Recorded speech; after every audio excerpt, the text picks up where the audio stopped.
Chapter 13. Death of Clayman and His Schemes. Clayman was looking at Rimiru with fear written all over his face. He didn't know what to do. Earlier he was fighting that female ogre with everything he had, but he couldn't so much as scratch her. He was confident in his powers as an awakened demon lord, and was certain that he could beat most of the demon lords here in a one-on-one fight. Yet he couldn't hurt the ogre.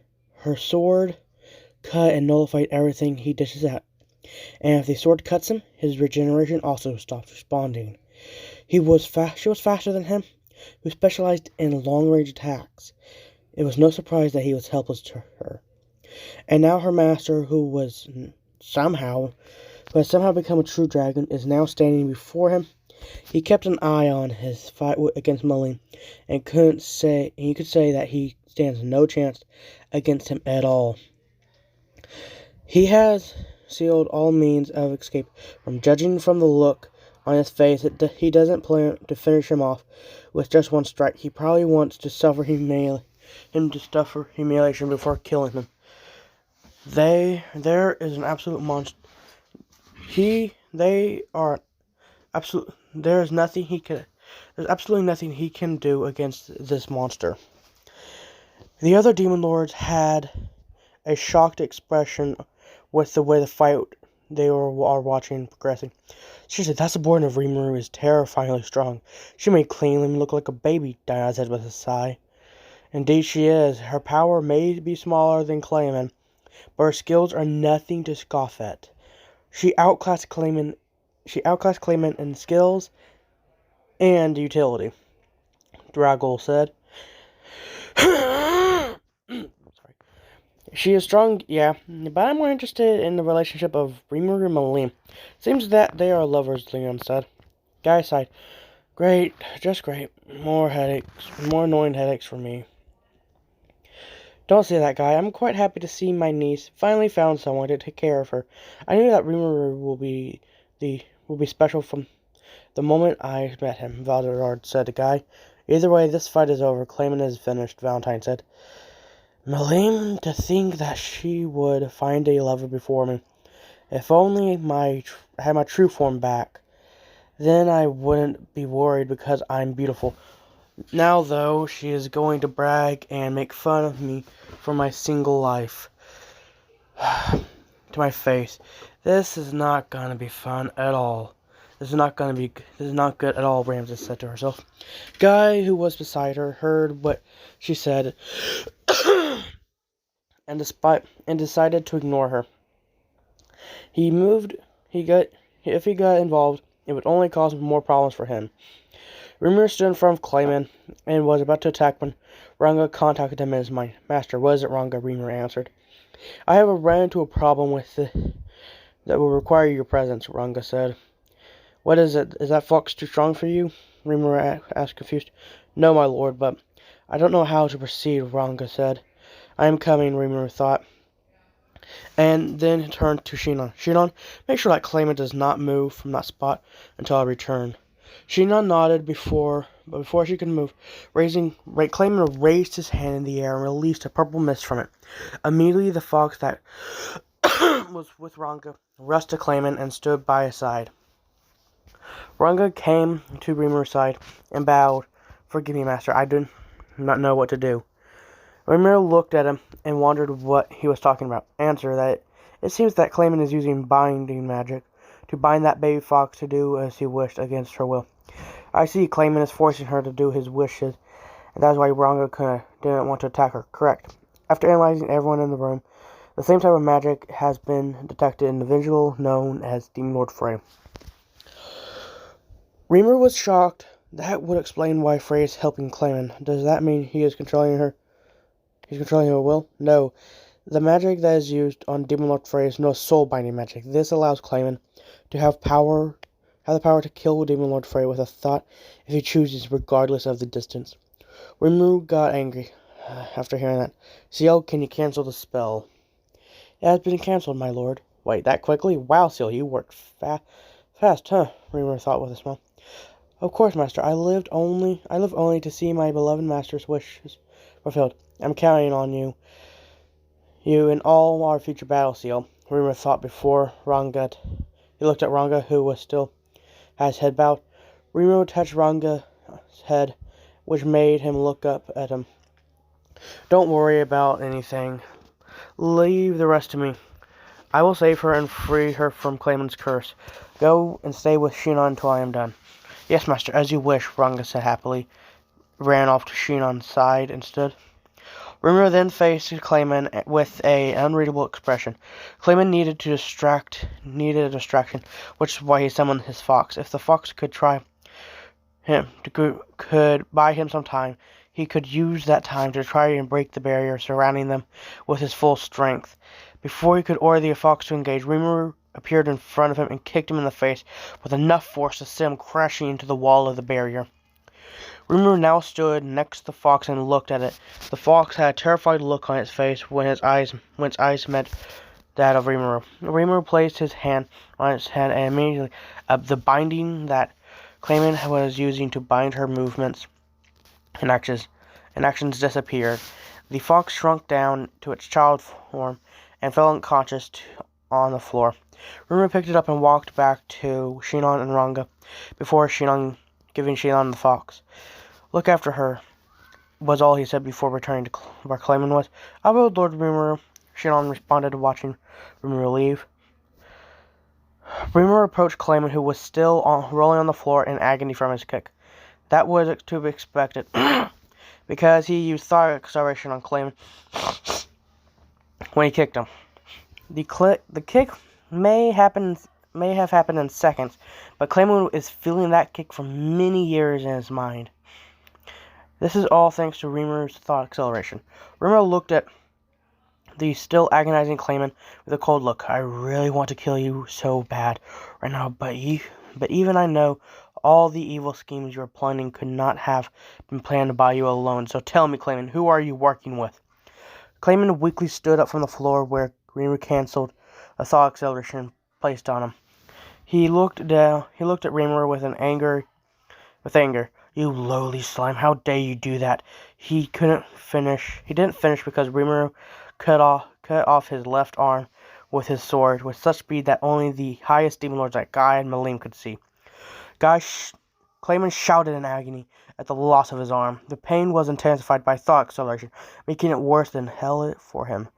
Wrong answer. If you answer this question wrong again, you'll lose more than just your arm. More than just an arm. So who are you working with? Rimiru asked him coldly. Rimiru clutched his bleeding arm with his right hand and glared at Rimiru.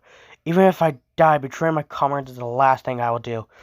Just then, Rimiru received a message from Soye and his men, who were fighting Clayman's army.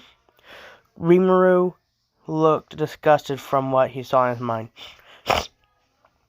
He reported that the mission was a success, but Soye informed him about a crystal recording that they found in Clayman's mansion. The mansion was about the most of the things that Clayman did to Frey and her people.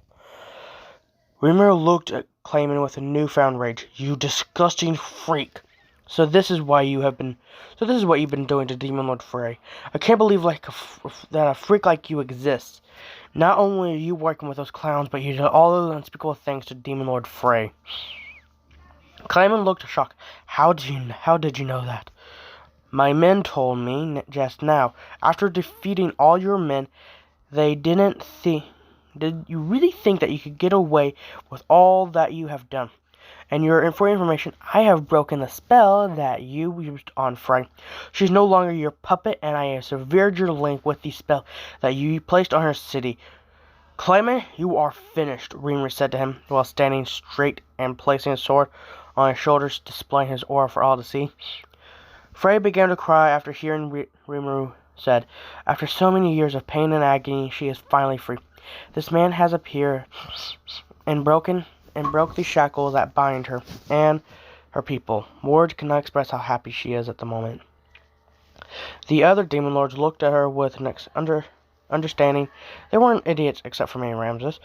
They understood what Clayman had has been doing to Frey after hearing what Rimiru said. Luminous Valentine, in particular, looked extremely pissed off from what Rimiru said. If Rimiru were not the one killing him, I would have done it myself. That distasteful pig! Luminous thought with anger. Milim, who was standing outside Rimiru's barrier, had her smile on her face. I believed in him. I knew that if anyone could help Frey, then my beloved Rimiru will be the one. Show them, Rimiru. Show them all that you stand at the same plane as the strongest in this world. You are my beloved, and I will never let anyone get between us. Clayman looked at Rimiru with fear. He couldn't believe what he was told. The summary of everything is he had everything left to fight with. He had nothing left to fight with anyone. This is the end for him. Clayman stood up and weakly removed his shirt with his right arm. In his body, some type of rune was drawn all over his body. The rune began to glow very bright light. Rimiru had a shocked look after seeing the rune on Clayman's body glowing. He had no idea what it does, but he knew it was trouble. Warning: the individual known as Clayman is planning to use a nuclear self-destruct spell. What, is that bad? Will it kill me? Rimiru thought. Negative. The nuclear explosion will not kill Master. However, several individuals in this Wolfrigs will be killed by it. The spell was designed to hurt the physical and spiritual bodies of anyone who it hits. How do we stop it, CL? Rimiru asked. The Demon Lords were surprised by the level of mana that Clayman was generating all of a sudden. This is bad, guys. This just got out of hand. Diana shouted in panic. What is going on? What is Clayman trying to do? Leon shouted while standing up. It looked like Clayman is planning to use a self-destruct spell. Nuclear self-destruct with a nuclear spell. Things will end terribly if that thing goes off, Clive said with a war tone. Not for himself, but for the other Demon Lords. Even Demon Lords here, every Demon Lord there knew that the situation was serious. If Guy was worried, they all stood up from the shame-faced Guy. What do we do, Guy? Valentine asked. Everyone here will combine their powers to create a multiple barrier that will weaken the impact of the explosion. The problem of the spell is that they attack both spiritual and physical body. It will easily bypass any barrier due to its nature being a spiritual attack. With multiple barrier created by all the Demon Lords, we might slow enough down just for it to weaken, Guy explained to everyone. They all nodded after hearing what Guy had said. If that is the case, I won't be needing this mask anymore. The man wearing a lion mask said while removing it. His mask to reveal he was indeed carrying. Every Demon Lord was surprised, but they knew that there was no time for questions. They focused on creating the barrier. What about Milim, Shinon, and Ranga? They are still outside the barrier. Trini asked in panic. Don't worry about them. Don't worry about the other two, but something will not be able to kill. I don't know about the other two, but something like this will not be able to kill Milim, Guy answered. Besides, Rimiru is still in there. He will never allow his comrades to face any form of danger, Brandis told Trini. Trini nodded and focused her mana, along with everyone else, in creating the barrier. Clayman had his head facing the ceiling. He was deep in thought before he looked at Rimiru with anger. I may not have the power to beat you, but even if you escape this nuclear explosion without injury, and if you survive, your friends will certainly perish. I only wish that I can see the anguish on your face when you realize how helpless you truly are.